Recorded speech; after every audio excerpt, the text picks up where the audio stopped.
From the keyboard to the boardroom, this is the Business of Esports.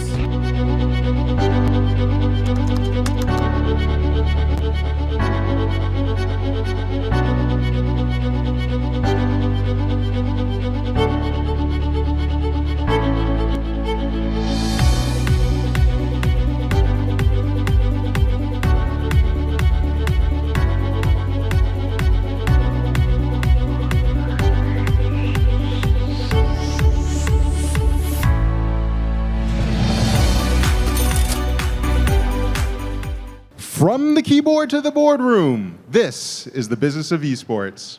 How's it going, ComicCon? We are so excited to be here. Thank you so much for having us. I'm Jimmy Baratta. I'm going to be moderating this panel, something that we're calling The Currency is Culture. What that means is we're going to be discussing the overlap of the video game community and other niche communities such as crypto, such as anime, such as movies and music and film and sports, and see how video games are really driving that social change in the world today.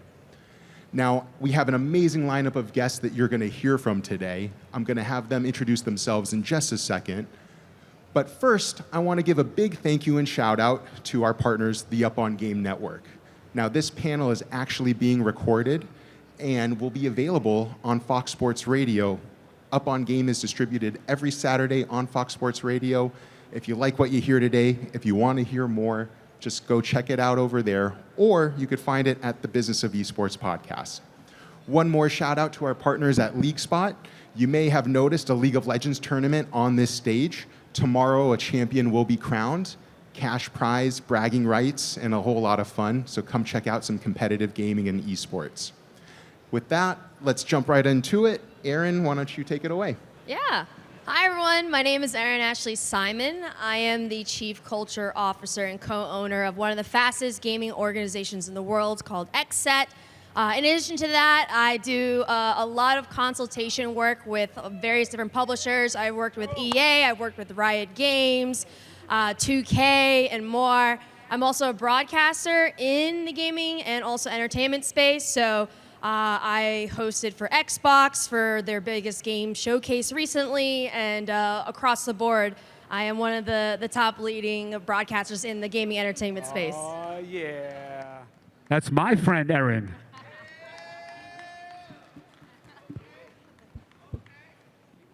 Hey, guys. My name is Clinton Sparks. I am co-founder and Chief Business Development Officer at Xset. I am a Grammy-nominated multi-platinum producer, songwriter, and DJ that sold over 75 million records and worked with everybody from Rick Ross to T.I. to Snoop Dogg to Eminem to Kanye, Big Sean, Lady Gaga, Beyonce. I discovered and signed a DJ named DJ Snake, introduced him to Little John. We made a record called Turn Down for What, some of you may have heard. A bunch of other records. P. Diddy's tour DJ, a host on E! News for 5 years, helped Eminem launch Shade 45, helped grow a company called FaZe Clan to $1 billion IPO, and then left and started Xset because we felt that gaming didn't have enough diversity or inclusivity, and it wasn't speaking to the streets. It wasn't speaking to other people that weren't really familiar with esports and gaming, so that's why we started Xset. Now I'm going to pass it over to this good-looking girl named CY. So now he's giving me his mic too. He has given a lot of great energy, so he's giving me his mic now. Check. Working well? Perfect. So I don't even know how to use my mic. So CY Chang, I'm the co-founder and CEO of two businesses. One of them is a company called Lightwork. So what we do is we provide branding services. We invest in brands such as Awake New York, MVI, and we also do all the Red Hot Chili Pepper merch, the Cactus Jack merch, and stuff like that. So all the fun, popular, culture-focused, community music stuff. So we love that. And then the other business that I'm also co-founder, CEO of, is it's a live stream app. It's called Easy Live. So what we focus on is social plus live stream selling and storytelling. So you'll be seeing a lot more of us. We are also investors in Xset because we truly believe in this company. So that's it from me. Test. All right. Shout out to Stormtroopers. So my name's Eyal Zafir. Glad to be here. Hi, everyone. I'm a technology builder turned technology investor. I help built a company called Video Intelligence that we sold to Outbrain 2 years ago. I'm now working as an investor in the media, entertainment, and broader technology space. The group that I'm with is called Liberty Global. So at Liberty, we're really a conglomerate in the media, entertainment, and telecommunications space. We own stuff like the Formula E, Lionsgate. Our sister companies control the Formula One.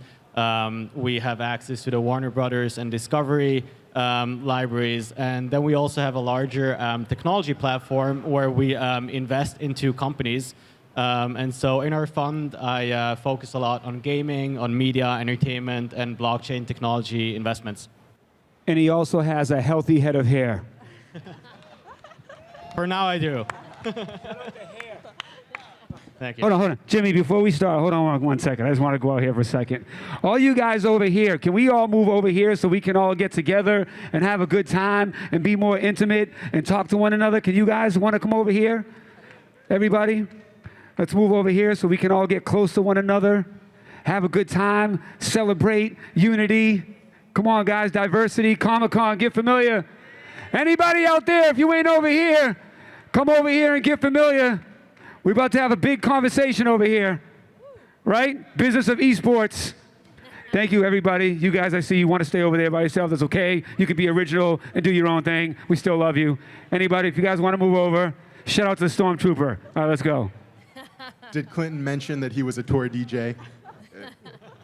All right, so we are calling this The Currency is Culture. Aaron, what does the video game community do to make it so inclusive? What does that title, The Currency is Culture, mean to you? So when we say the currency is culture, it is the cultures that are within gaming, and it's the culture of gaming. Gaming is a lifestyle, and it is a culture in a sense. And so what we see is that various different communities are gathering based upon like their love and passion for specific games, right? And so that is what is the biggest value point, not only for those who are gamers themselves and who are passionate about that space, including esports, but also for people who want to get into this space from a business perspective, right? I think a lot of times when we look at gaming, when we look at esports, it's not necessarily always the games that are the major selling points. It's the people who play the games that is the major selling point. And it's one of the most universal things next to music, right? It doesn't matter what language you speak, where you're from, what your gender, orientation, or anything like that. It is a commonality of you loving a game and everyone coming together for the passion of gaming. And that's why it's so valuable. Clinton, I'd love to hear you expand on that. Why do you think the video game community is so good at connecting people? The camaraderie, I think how we come into play, because I think the gaming community needs more help in expanding out to other audiences that are not familiar with how fascinating, how cool it is. How, for instance, careers. There's a lot of careers that can be made in the gaming industry that the average kid doesn't know about. Look, I come from the streets, and where we come from, like music and sports are like the two things that you dream about to have a better life. And gaming needs to be the new thing added to that people are not familiar with, because it is a way you don't have to dribble a basketball for 16 years to hopefully hope you get to college and go to the NBA. You can get a console or a PC, get on, start communicating and building relationships with other people. And there's so many different ways to make a living and make friends and make money with gaming. So I think that there's a huge community that isn't even familiar that there's a thing called esports, or that you can make a lot of money with it or with gaming. And we at Xset, that's what we try to do, is try to invite everybody. Like, hey, there's a great party over here. You guys didn't know about it. Come check out this party. You're all invited. And I think a lot of times in most industries where a lot of people are not there, it's because they simply just didn't get an invite to the party. So Xset is the invite to the rest of the world to come to this gaming party. Little round of applause for that. What an answer. I would love to hear from the other end of the table. Eyal, how about from your perspective, perhaps from a larger media or a non-endemic, I mean, you guys do a lot of work in crypto. You mentioned all of your qualifications here. What do you see in the video game community that attracts it as an investment property, as a fun place to be? So a lot of really great takes here. I think there's kind of two perspectives I can add to that. One is really the investor perspective, where gaming communities just have this really strong emotional bonds that translate into financial bonds and opportunities, and it's really the largest and fastest growing subsector of the media and entertainment industry.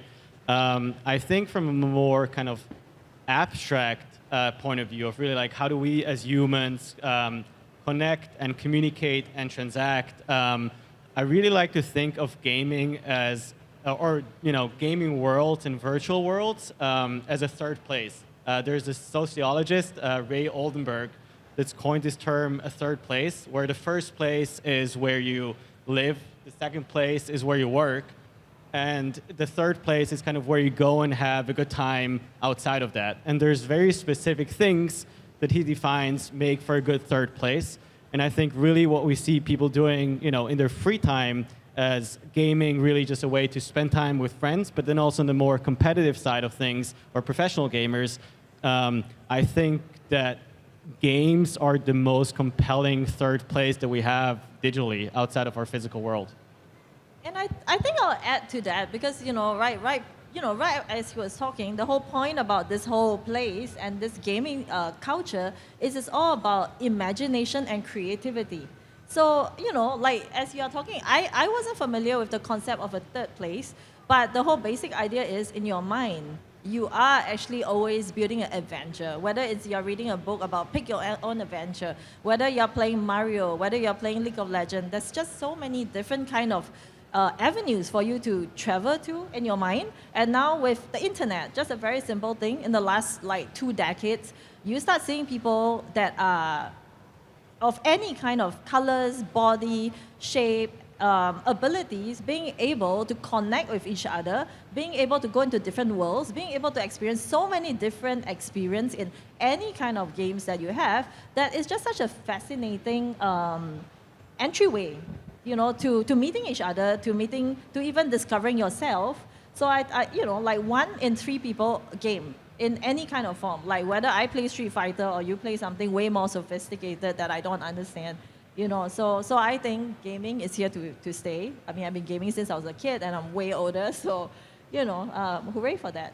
And gaming is the common denominator for so many people to get to understand and know each other. There's so many different communities and so many different races and cultures around the globe. That game that may never get the opportunity or chance to meet or understand somebody else had it not been for gaming. And then when you're gaming with somebody, then you get to know them and you're talking shit to each other. I was seeing if there's any kids out here, right? And then you kind of start talking with each other, and then the camaraderie, and then you're like, oh, where you from? Then you start realizing there's other things we have in common that you wouldn't ever realize if you didn't take the time to play a game, which was something that you had in common. So it opens the door for you to expand on your friendships, on your network, your world views, understanding other people's perspectives. I mean, I think gaming is so much more of an educational tool than we even give it credit for. You hear parents all the time like, oh, don't waste your time doing gaming. But as I said a few minutes ago, one, it can be a career, but it also can open up doors for your creativity, for your imagination, for new friendships, for new ideas, new opportunities, and a new network. Yeah, and to add into that, I think that one of the things that we're dealing with currently is what the perception is of being a gamer. There's actually a lot of people who think they're not gamers, but when you break it down, they actually are gamers, right? And going back to that common denominator, I want everyone who plays PC video games, raise your hand. Okay. Everyone who plays on console, raise your hand. Everyone who plays on mobile, raise your hand. Even if you didn't raise your hand, if you played anything from Mario Kart to Candy Crush to even Wordle, that's a game. Yeah, that one too. But to break it down is, I think that what we're seeing right now is that the kind of translating, having people understand that you are a gamer. There's so many people who do not think they are gamers, and so they are afraid to come into the gaming community and gaming culture because of that. Now, that is something that we internally have to fix, and that's something that we try to do at Xset, right? So ways that we try to bridge that gap is not only through, signing some of the top players. We have the #1 Street Fighter Pro player in North America right now. We have a top 10 Valorant Game Changers team. So through competition, we highlight that. But then also through other kinds of culture and entertainment and other communities, we bridge that gap, right? So we were Mastermind Japan's, which is one of the high-end, most popular streetwear brands from Japan. We were one of their first gaming collaborations. We did it at ComicCon, right? And so that bridges lifestyle, that bridges gaming, that bridges culture. We've also done activations, when it comes to music labels and working with artists and athletes. And we basically do all these things because we want to show people that there's so many different ways to get involved and to integrate yourself into the gaming community. You don't have to be a high-level pro player. You don't have to be someone who games 10+ hours a day to be a gamer. And there's so many different ways to get involved in the gaming world, right? You don't always have to play. Maybe you enjoy the music and the soundtrack element of it. Maybe you like the graphic design element of it. Maybe you want to be in the business side of it. Maybe you want to be in the fashion, gaming department over here, right? It's like it's like, I love your energy, by the way. We got to bring you around all the time. But I think the most important thing we want everyone to take away from this is that gaming is so much more than what we're used to, right? It's not just about going on Discord and playing with your friends anymore. It's expanded and it's way beyond what we imagine, which creates more opportunities. But that means being a gamer in that definition is not this narrow perspective of being someone who lives at your parents' place and playing video games in their basement. That's not what a gamer is, and that stereotype is something that we're continuously breaking. And the more that we continue to break it, the more that people will be open and happy with letting others know that they are gamers and they're part of gaming. So hopefully we'll continue to do that more with Xset and the partners, but I think that's one of the important things that connects to the camaraderie and the common denominator point. Yeah, and one other thing I will say is, in any industry, but since we're speaking about gaming, is a lot of times people get in their own way from starting or getting into something because they don't feel they're good enough. And they let, good be the enemy of perfect, right? And you have to start somewhere. Everyone starts somewhere. We all have to suck a little bit before we get better, right? So I think sometimes people won't get into something because they're nervous they can't contend, or they're not as good, or they're going to get ridiculed or laughed at something. But everybody sucks at one point, right? So you can't let that get in the way of starting. So if you feel, I'm not as good of a gamer, I feel dumb trying to be part of a gaming organization or game with these other people, we all have to start somewhere. And by the way, there's other greatness inside you. And you're comparing your great to somebody else's great instead of recognizing the own great that you have inside you. And when you recognize the great that you have that's probably different than somebody else's great, you'll realize you're just as great, just as something different. So gaming is a way that you can do that. I think you bring up a really interesting point here on getting started with gaming, but also the connotation that gaming has versus traditional sports and athletes, where if anyone tells you they want to get started with a sport that involves physical activity. Yeah, you couldn't just jump on an NFL team and be like, let me just jump in and play. Right. You know what I mean? But you can do that on gaming. But why do you guys think it is the case that there is this, for mainstream to say I'm getting started gaming in video games, why is it that it has a different connotation than its physical counterpart in being an athlete there versus in esports? Well, I think, so there's kind of similarities between traditional sports and the competitive side, and then there's difference, right? I think that, for example, one is the barrier to entry in terms of getting to a high competitive level is just as expensive sometimes as traditional sports. If you want to go through the soccer, for example, I played soccer. I was a D1 athlete. And to go through that system of getting to the top of the top, it required a lot of money. That is still something that is in the competitive gaming space, where you need high-end PC, you need fast internet, which we don't really have the greatest internet here in the U.S., and there's other components that are required for that. So there's similarities in that sense. But I think that the one point when it comes to the abilities is that when it comes to sports, right, you have to be fit. You have to have a certain athleticism. When it comes to gaming, you don't. You know, you could be someone who has a disability, right? You could be a pro player, and we actually had one, BCJ. He had various different health issues when he was growing up, and but he still, despite having those health issues that he speaks about and encourages people who may be going through health issues or having disabilities, that you can compete at the top of the top. Unfortunately, in sports, if you do have health issues, it does limit you in some capacity, but it does not necessarily limit you completely out in gaming. And there's more tools and technology that are being implemented that is allowing truly everyone to play, everyone to game, and everyone to compete.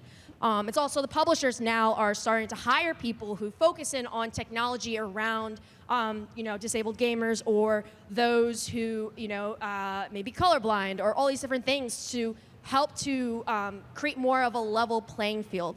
So while in traditional sports, if you have any specific health issues or anything that could deteriorate, that could harm your body, right, you're going to be eliminated. But if you're going through these same kind of issues in gaming, it doesn't eliminate you out completely. And by the way, every single person sitting here in front of us, every single one of you can become a successful gamer. Not everybody in here can be in the NBA or the NFL or Major League Baseball right now. But everybody starting tomorrow can go become successful in gaming. So that's a massive difference right there. That's a good thing, right? I mean, what you guys are saying is lower barriers to entry. But my mom could go start killing it if she wanted to. Candy Crush.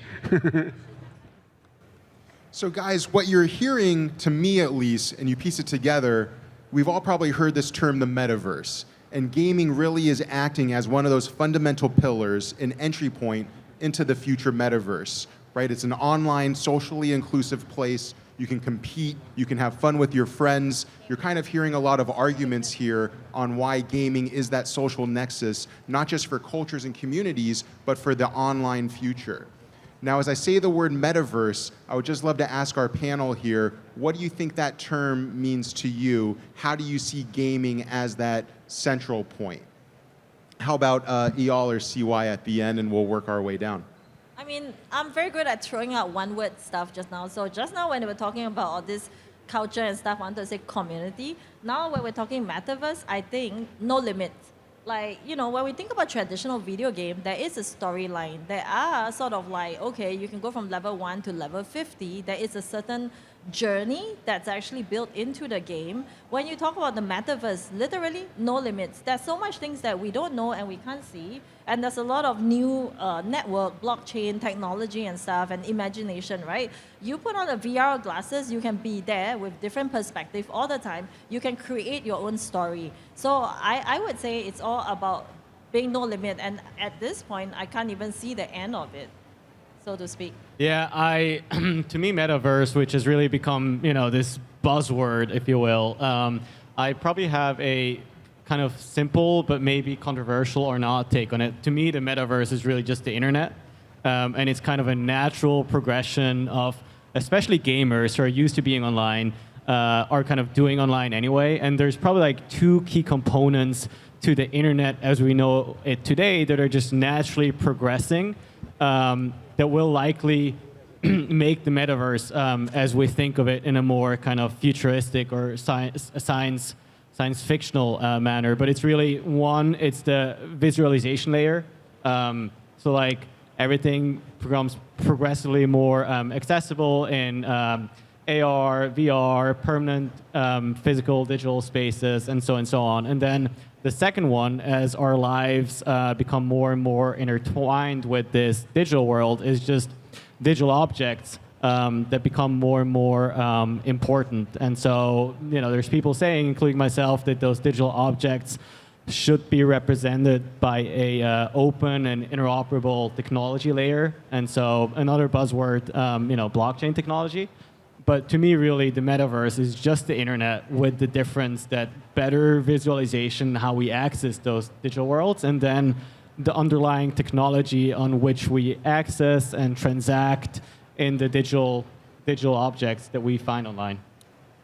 I'm going to take it a step further from your point. Metaverse is a buzzword. It is simply just what gaming is. Literally, if you look at what Meta did, it was basically a knockoff, rip-off of Sims in the 2000s. That's literally what the metaverse is. If you look, gaming has been doing a lot of the core foundations of what everyone's talking about in metaverse. Look at WoW, look at Fortnite, right? Look at certain RPGs. A lot of these specific elements that they're having in these discussions when it comes to the metaverse, gaming's been already doing it for well over a decade. There's no need to try to create some new fancy framework and create a new concept calling it the metaverse when it's just what gaming's been doing, right?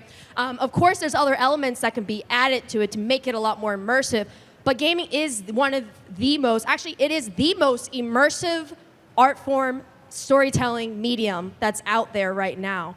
And so I'm hoping that when we have more conversations when it comes to metaverse, that gaming is implemented into more. Unfortunately, like I've been to so many panels and stuff, I don't see one gaming person on that metaverse panel. So I'm hoping that that will start to change as people realize that everything from culture, community, and immersive experience, it's exactly what gaming's been doing for decades. What I want to add to that, and I really like the way you speak about it, is that, I really don't think you can, the way that Meta is doing it, that you can kind of force a metaverse top down into existence. I think if the metaverse becomes a thing, it's a very natural progression of what we're already doing. And so games and the gaming communities are a very large part of that. And I think usually when you listen to what is the metaverse and different definitions, it sounds very different from people who are actual users who are on there doing this stuff versus kind of the people who have a more distant kind of top-down view on what this should be. But you can't force people to use this stuff, right? You can't force people to use or put on VR goggles if they don't want to. You can't force people to use some sort of virtual worlds that don't really provide the experiences that people want. So yeah, I 100% agree with what you're saying. So I love the insight, guys. Love how we're discussing gaming being that central entry point, not just for cultures and communities, but also for the future of digital interactivity and how we're going to engage with each other socially. Now, you may have heard that the video game industry is larger than film and music combined. It's a stat that we're all very proud of working in that space, one that we say all the time. Clinton, you come from traditional music. What do you think is the greatest barrier holding back gaming from not only being larger financially, but also being culturally more significant than something like music or traditional sports? I don't think anything's holding it back from making more money. I think it's continually making more money. I think the more people that get involved, obviously, the more money it can make. Is that Jeffrey? Yes. Jeffrey's here. Yes. Jeffrey. What's up, buddy? Hey, hold, Jeffrey, rep the set. Can you rep the set like this? Oh. Let's go. Let's go. Xset, baby. But the second part of that was how do we get more?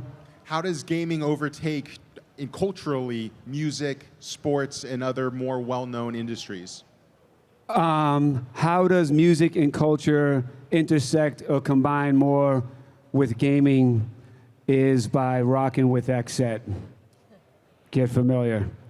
But no, that's what we're here to do, is really introduce and intersect and collide these cultures that most people don't know how to, don't have the experience, don't have the resources, and don't have the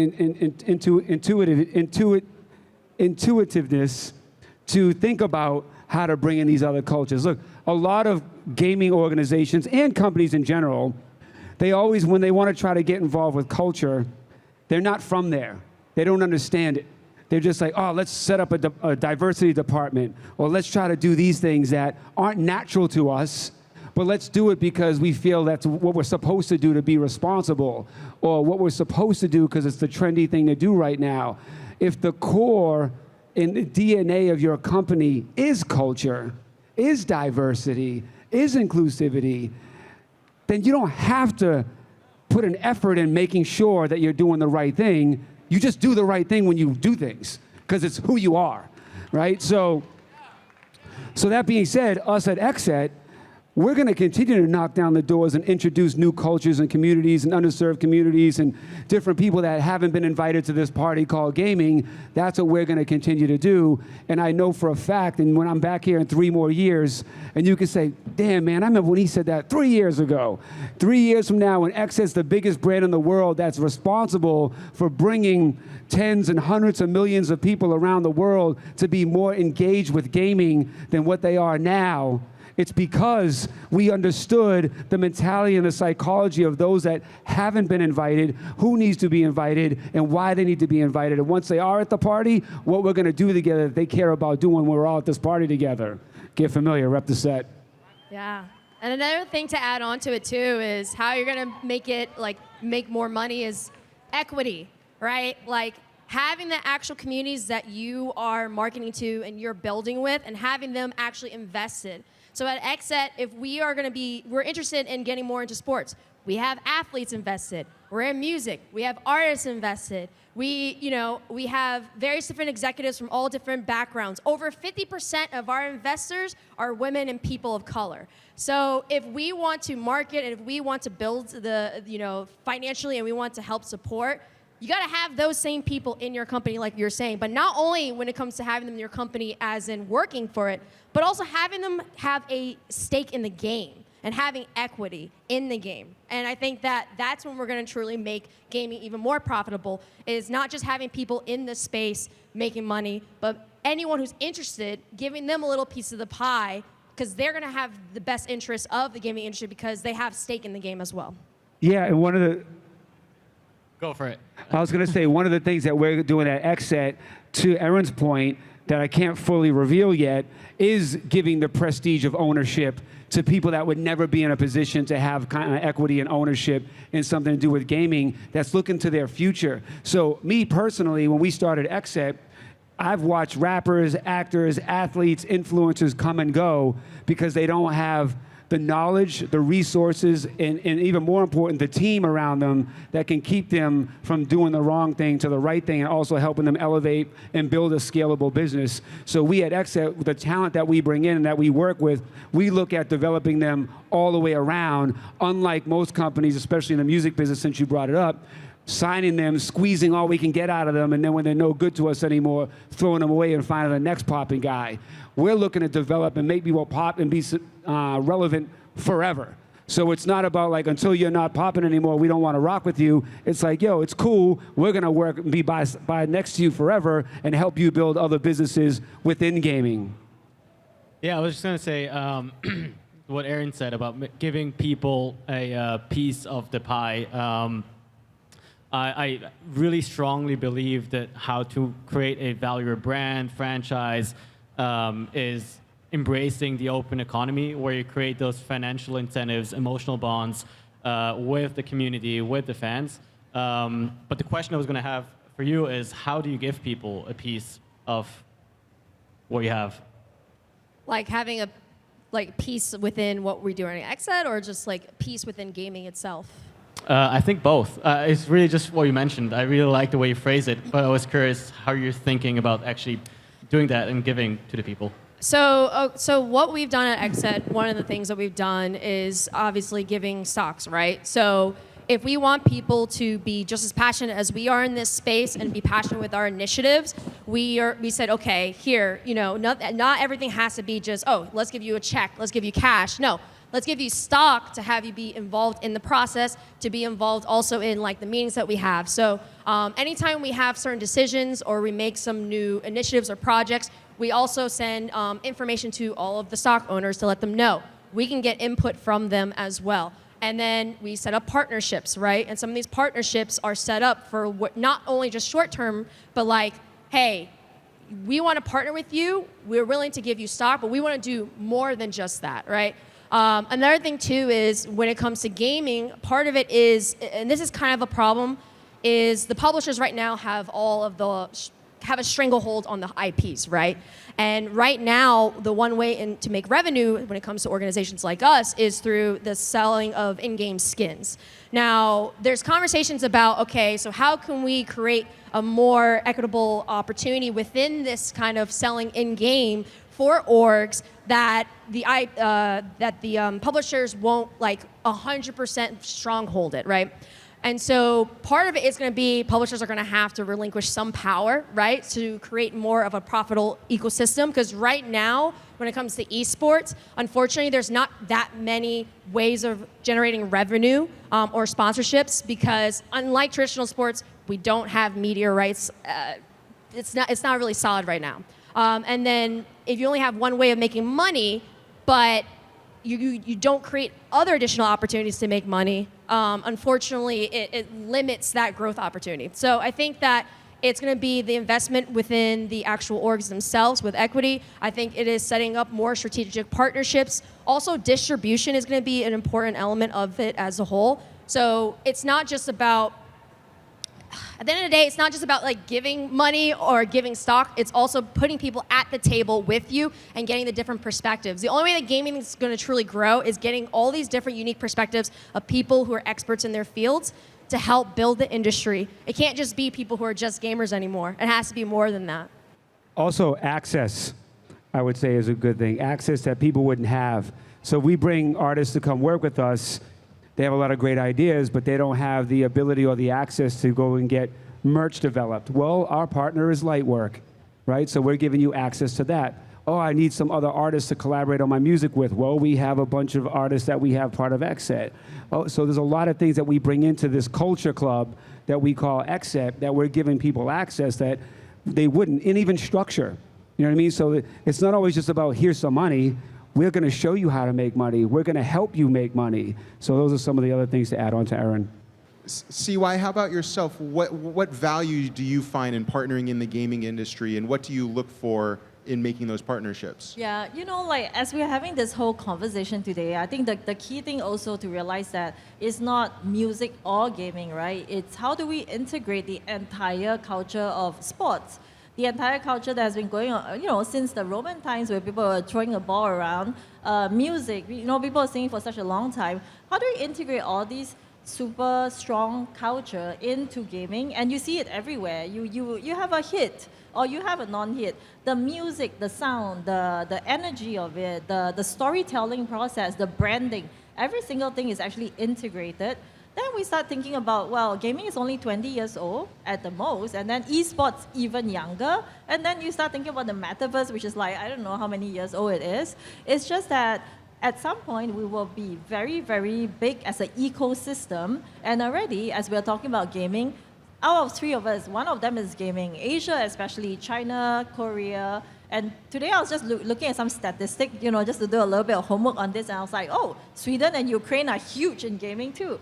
So just globally, there's just a lot of potential there. There's also a lot of like integration. I think one thing about why we love Xset is that it understands that, hey, this is not an isolated thing. It's not just about, like everyone enjoying it. There are a ton of people viewing gaming now. There is also a ton of opportunities to loop in your celebrities, loop in your musicians, loop in all your artists, your creative people, and just come together and build a culture and community. And then how else do you display it? Like, the truth is, going back to financials, sponsorship makes up the most of any sports, and esports alone is maybe sponsorship makes up 70%.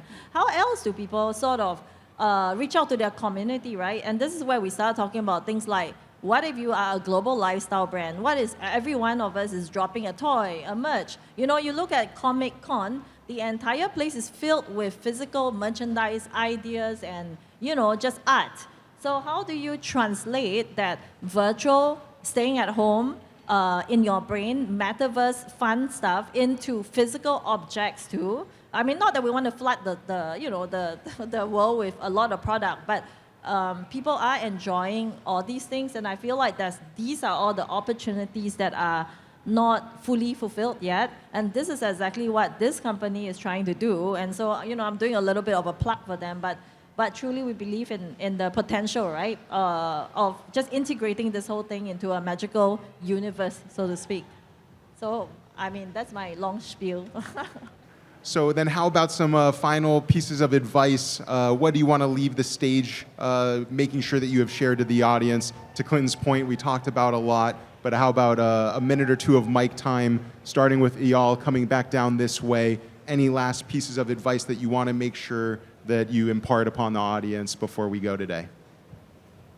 So for the audience, but really more for, I think, us as a community as a whole, I think it always makes sense to just focus on having fun and a good time, creating experiences that are accessible, and really work towards, we talked a lot about the metaverse and how things are accessible, DE&I, and all of that. And I really think encouraging thinking about how can we build things that are open and accessible, that we can build and innovate on, and really create cultural experiences that are as inclusive as possible, and also strive us as an industry forward to get away from some of the connotation that we have today that isn't as positive as I think it should be.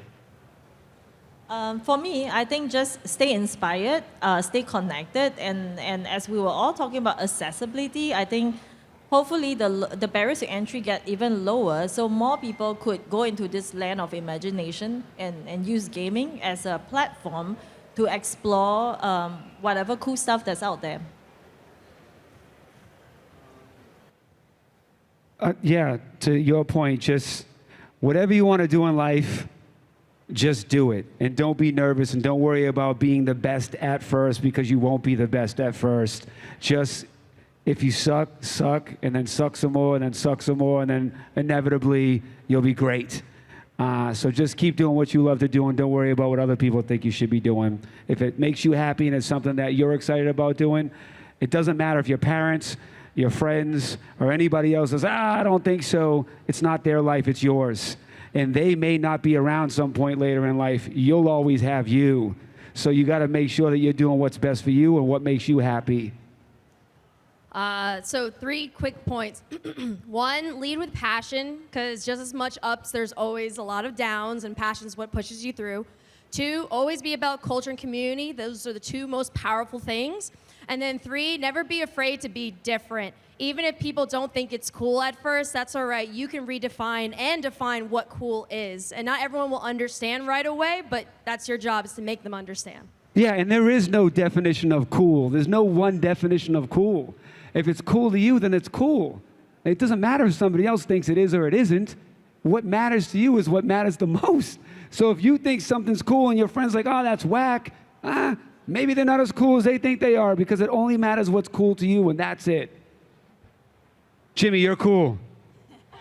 Thank you. Shout out to Jimmy. Jimmy, you're cool. Jimmy, Quentin, you you're are cool. Jimmy's cool.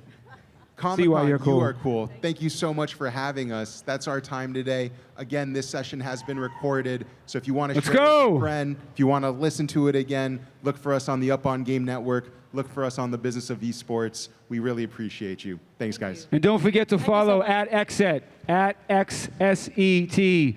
Get familiar. Last night was cute. Jack Sparks, you're the best.